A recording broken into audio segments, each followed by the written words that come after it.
वारी एनर्जीज देश की सबसे बड़ी सोलर पीवी मॉड्यूल्स बनाने वाली कंपनी है ये। और सितंबर 2024 तक के आंकड़े जो मेरे पास है उसके मुताबिक कंपनी के पास 13 गीगावाट की सबसे ज़्यादा ऑलरेडी इंस्टॉल्ड कैपेसिटी है।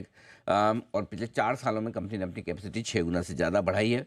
5 मैन्युफैक्चरिंग प्लांट्स हैं कंपनी के पास में कैपेसिटी बढ़ाने की लिहाज से। आइए, कंपनी के चेयरमैन और मैनेजिंग डायरेक्टर हितेश दोशी साहब हमारे साथ कार्यक्रम में हो रहे हैं शामिल। दोशी साहब का 22 साल से ज़्यादा लंबा गहरा अनुभव है इंजीनियरिंग सेक्टर का। और कुछ इंटरेस्टिंग खबरें भी आई है इस कंपनी को लेकर, उन्हीं पर हमने सोचा कि एक बार मुलाकात की जाए। दोशी साहब, बहुत बहुत धन्यवाद, आपने समय दिया। नमस्कार सर।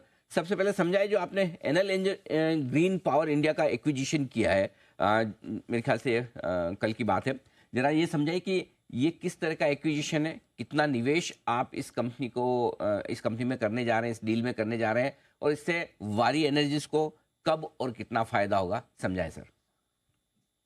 सबसे पहले आपका बहुत बहुत धन्यवाद धन्यवाद सर। और थैंक मकर संक्रांति की शुभकामनाएं। जी सर, आपको भी, आपकी हमारे पूरी टीम कम को जी। और कंपनी का लोगो है वन विद द सन।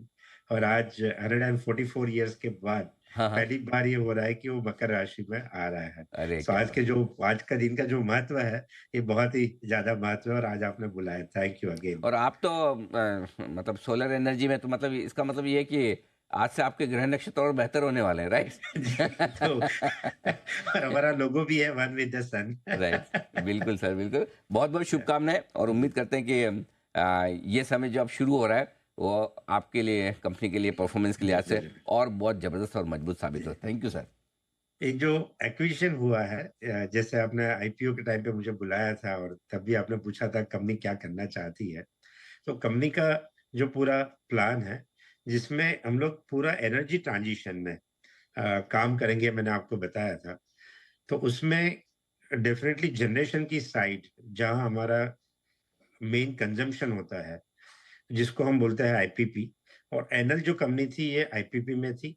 तो इनकी हम लोग दो तरह की एसेट देखते हैं आईपीपी में, कि एक जो प्रोजेक्ट लग चुके हैं ग्राउंड पे, ऑपरेशनल प्रोजेक्ट जिसको कहते हैं, और दूसरा कहते हैं प्रोजेक्ट पाइपलाइन, कि जहाँ कुछ काम हुआ है। और जहाँ कुछ काम हुआ है वहाँ हमारे लिए बड़ी अपॉर्चुनिटी होती है। जो हमारी कंपनियां हैं, जैसे वारी रिन्यूएबल टेक्नोलॉजी है, तो वहाँ हमारे लिए अपॉर्चुनिटी होती है ईपीसी करने की। वारी एनर्जीज है, जहाँ एक अपॉर्चुनिटी हमारे लिए बनती है मॉड्यूल सप्लाई करने की। हम लोग हाइड्रोजन बैटरी में काम कर रहे हैं, वो चीजें यहाँ लगेगी।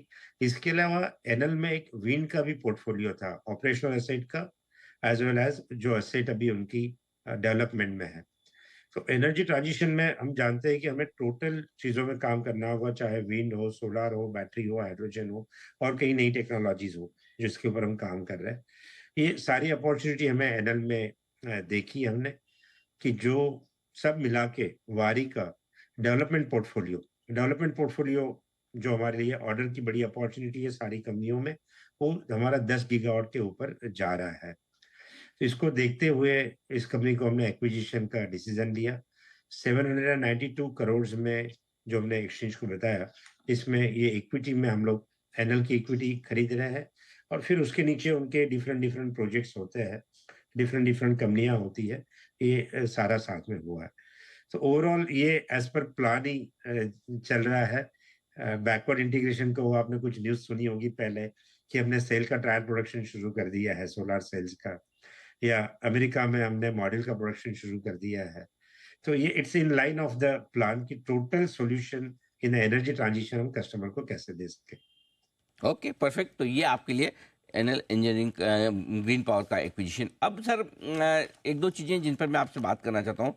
अभी अभी हमने एक बड़ी स्टोरी भी की कि इस बजट में सरकार रिन्यूएबल एनर्जी के लिए बड़े कुछ प्लान बना रही है, बड़ा कुछ करना चाहती है।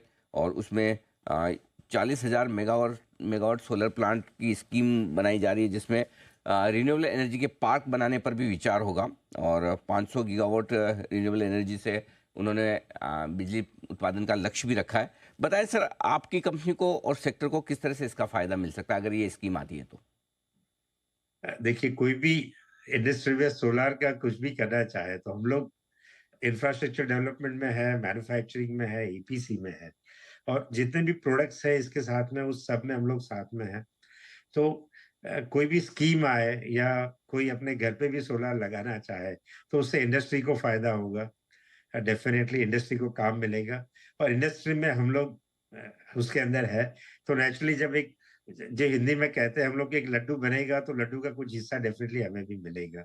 और जिस फ्रंट पे हम लोग काम कर रहे हैं क्वालिटी में, टेक्नोलॉजी में, प्रोडक्शन बढ़ाने में, डेफ़िनेटली हम कोशिश करते हैं कि थोड़ा पोर्शन हमें ज़्यादा मिल जाए, तो वो इंडस्ट्री के लिए और वारी के लिए डेफ़िनेटली अच्छा है।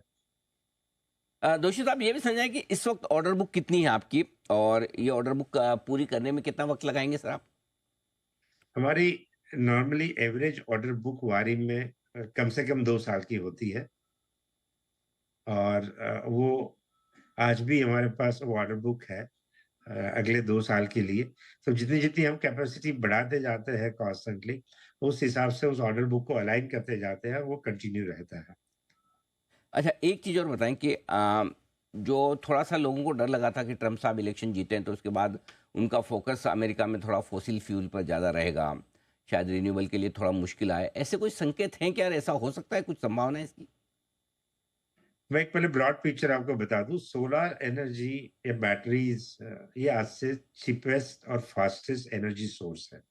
जिस तरह से दुनिया में एनर्जी की डिमांड बढ़ रही है, चाहे डाटा सेंटर के लिए हो, ईवी के लिए हो या और किन चीज़ों के लिए हो, सोलर को रोकना मतलब एनर्जी का जो फास्टेस्ट डिमांड बढ़ रहा है, उसके सामने उतना फास्टेस्ट जनरेशन को रोकना है। और ट्रम्प साहब की बात करें, तो अगर उनके राइट हैंड हमारे सोलर के बादशाह बैठे हैं इलॉन मस्क वहाँ पे, तो हमें ज़्यादा चिंता करने की ज़रूरत नहीं लगती है। और जी। थर्ड बात मैं वारी की कहूँ तो वारी ने जैसे बताया कि हमने वहाँ ऑलरेडी यूएस में प्रोडक्शन शुरू कर दिया है, तो हम लोग मेड इन अमेरिका में भी वहाँ पे काम कर रहे हैं। हुँ, हुँ। तो तो आपका तीनों चीज़ों को अगर आप टोटल मारे, ओवरऑल हमारे लिए हम लोग देख रहे हैं कि ये अच्छी सिचुएशन बनने जा रही है। तो आप कह रहे हैं कि आपने अमेरिका में भी प्रोडक्शन शुरू कर दिया है, प्लस आपका ओडिशा में जो एक्सपांशन था, वो भी पूरा हो चुका है, दोनों हो चुके हैं पूरे, राइट? नहीं, वहाँ काम चल रहा है और इसकी जगह हम लोग मतलब वहाँ जो शुरू होता है ग्राउंड वर्क और इलेक्ट्रिकल वर्क, ये सारा काम चल रहा है वहाँ पे। परफेक्ट। अब और नई कैपेसिटी कितनी एडिशन करने पर आपका काम चल रहा है? और अगर साल 2 साल का जो भी आपका व्यू है, आप एक अनुमान देना चाहें, आपकी 6 गीगावाट से आप और कितनी बढ़ाना चाहते हैं? 13 परफेक्ट, 13 गीगावाट, गीगावाट। साढ़े 13 जी, गीगावाट प्रिसाइज़ली जो जी, आईपीओ के टाइम पे भी जी। हमने बताया था मैन्युफैक्चरिंग में, तो वो 13.5 से हमने 20 का हमने बात किया था और वो 20 हम लोग इस साल में, इस कैलेंडर ईयर में डेफ़िनिटली कंप्लीट कर देंगे।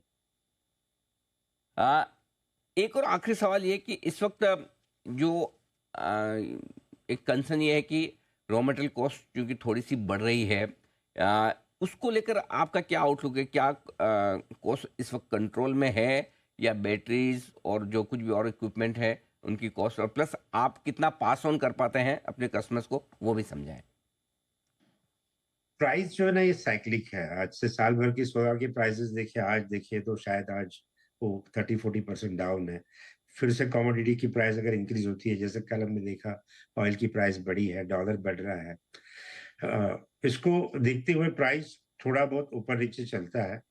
बट ओवरऑल जैसे मैंने आपको बताया सोलर एनर्जी फास्टेस्ट, चीपेस्ट और सेफेस्ट में आज कोई बीट नहीं करेगा। मान लो एक थोड़ी-सी प्राइस बढ़ भी गई, थोड़ी ज़्यादा भी बढ़ गई तो भी this is the best source और उसमें मैं देख रहा हूँ कि कस्टमर के लिए ये बेस्ट ऑप्शन है। दोषी साहब, बहुत-बहुत धन्यवाद आपका। आपने समय दिया और विस्तार से कंपनी के प्लान्स के बारे में, एक्विजिशन के बारे में हमारे दर्शकों को जानकारी दी।